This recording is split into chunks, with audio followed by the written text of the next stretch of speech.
Thank you very much. Dear Minister, ladies and gentlemen, thank you very much for having reaffirmed the importance of culture creative industries in Sweden and the importance of innovation and creative thinking. Thank you also to the organizers of this creative convention. Actually, yesterday, together with experts in culture and economy from 23 EU member states, many of them are here in this room, we met to discuss creativity-based innovation.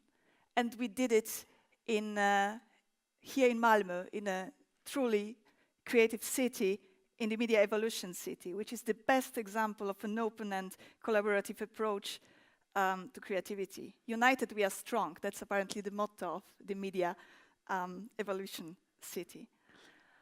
Before I take you through some of the EU policies and programs for the culture creative industries, I would like to present the excuses on behalf of Michel Magnier, the Director for Creativity and Innovation at the European Commission, who was unfortunately not able to join us today because he is stuck at the same meeting with the Swedish Minister of Culture.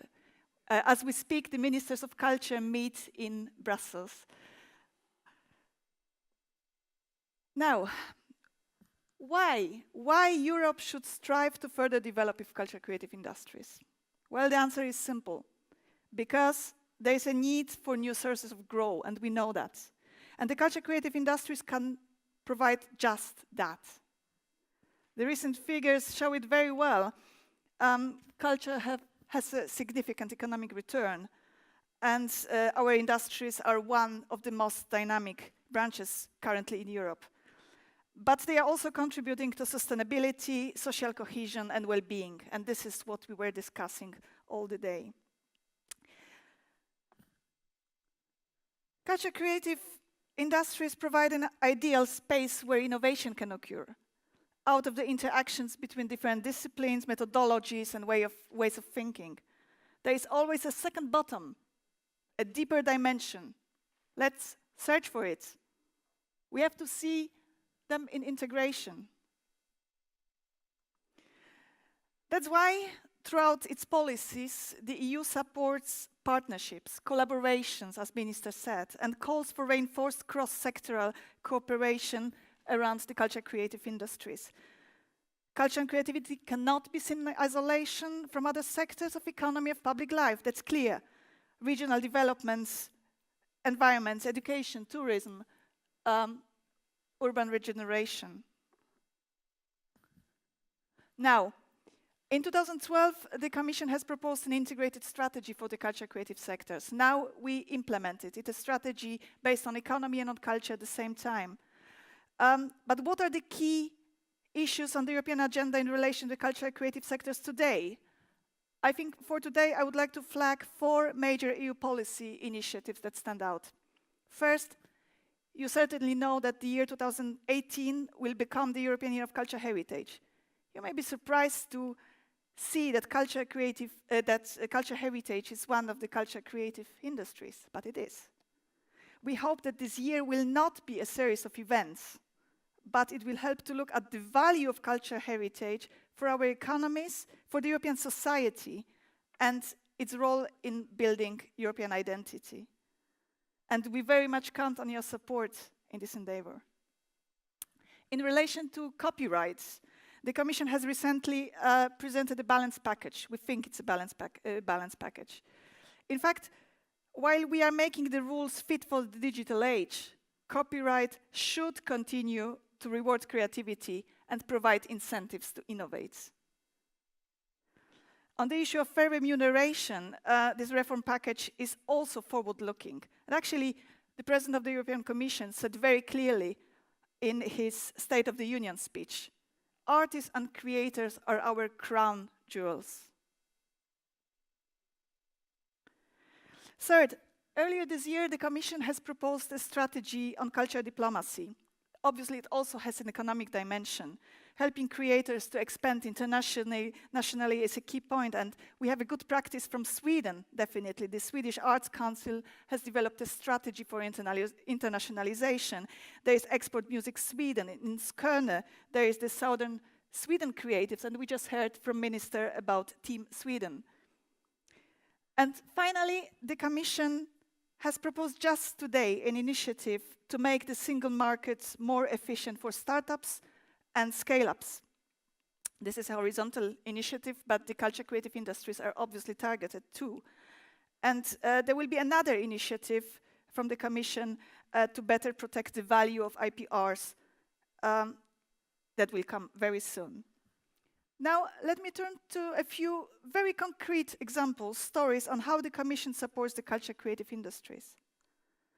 Well, I know that there are many hubs present in the room. The Commission has recently set up a network of creative hubs at European level. What is the objective? To enhance exchanges of experience and capacity building for creative hubs managers and culture creative professionals and entrepreneurs. Hubs are welcome to join this network. Another initiative is called Creative Tracks. It's a network of young creative entrepreneurs which connect existing networks of young entrepreneurs across the world. What we do, we support peer learning among municipal and regional administrations. Regional administration, municipal administration are present here to better place culture in regional development frameworks. For example, in Copenhagen, on the other side of the Öresund Bridge, Kunstgreb, you see a slide here, is a successful training program to bring creative skills into the business sector and to stimulate innovative solutions. Obviously, other cities may learn from this experience. Let me turn to access to finance. Minister has mentioned that this is a challenge for the culture creative industries. Obviously, apart from fair remuneration for their work, the artists and creative SMEs and culture organizations need better access to finance in order to grow. So, on the side of the Commission, we worked with experts from 27 EU member states to identify alternative funding opportunities for creative SMEs and culture organizations. A good practice report produced recently was downloaded more than 10,000 times, and the chair of this group is sitting here, Rasmus Czerning. You may talk to him later. Now, we are trying to get a better picture of crowdfunding for the culture and creativity, how crowdfunding is working for the sector, how can it be best used to the advantage of creators. And we need your views on that. There is a survey which was launched in this framework, and we invite policy makers, creatives, platforms, and investors to give us a response, what is needed, and what the EU can do to promote this type of alternative form of funding. Apart that, there are obviously many possibilities for creatives to get funding from the EU. Creative Program is our flagship program for the culture creative sectors.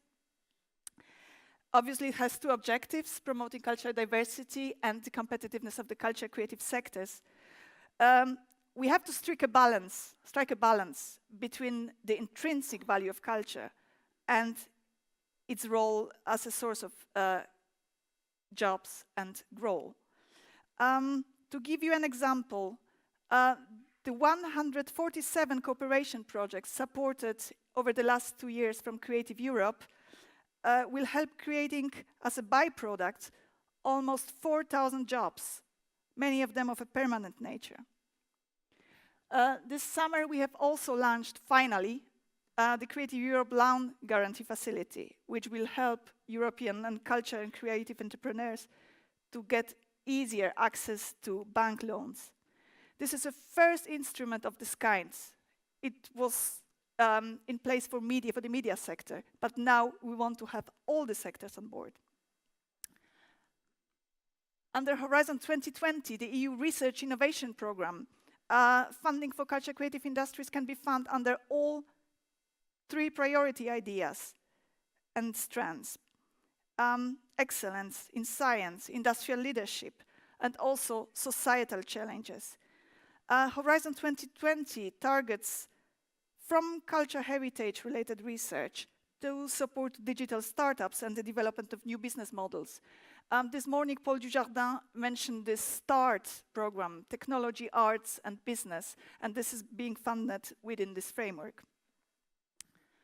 Very briefly, Erasmus Plus is a big project for a program for education, and education was mentioned also this morning. It's very much about learning entrepreneurial skills and connecting education with businesses.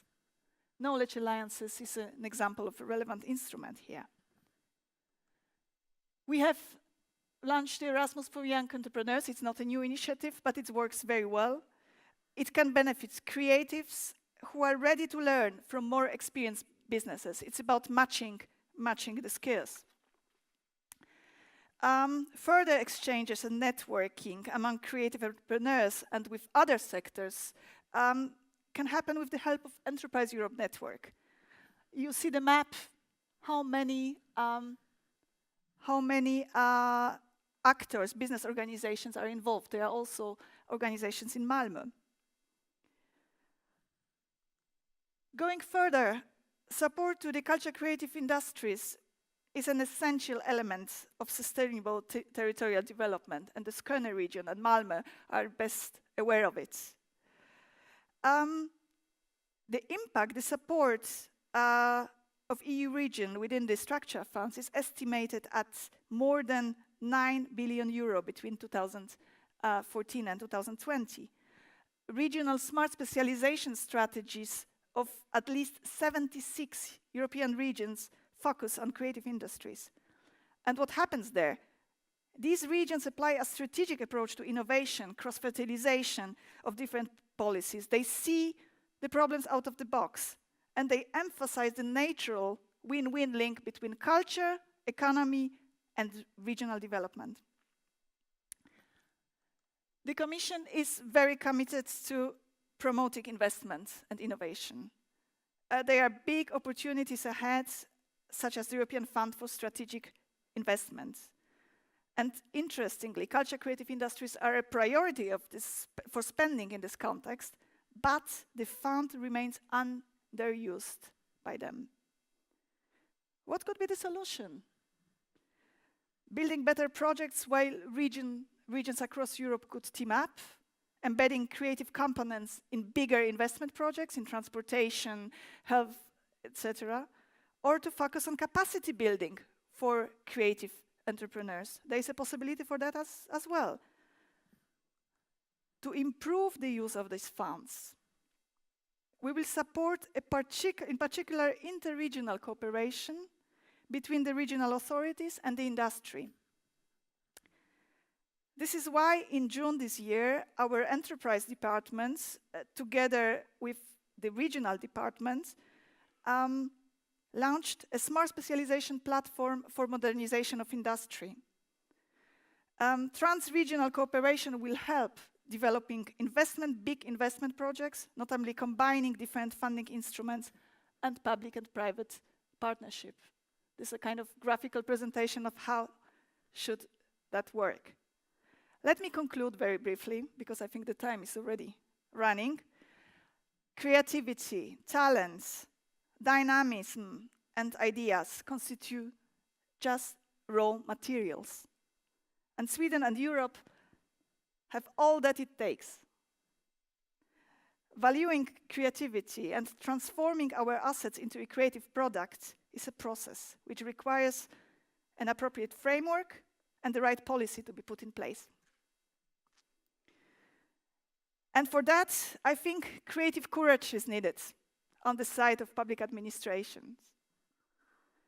And this is where good policies, courageous policies at European, national, and also regional level can make a difference. Thank you.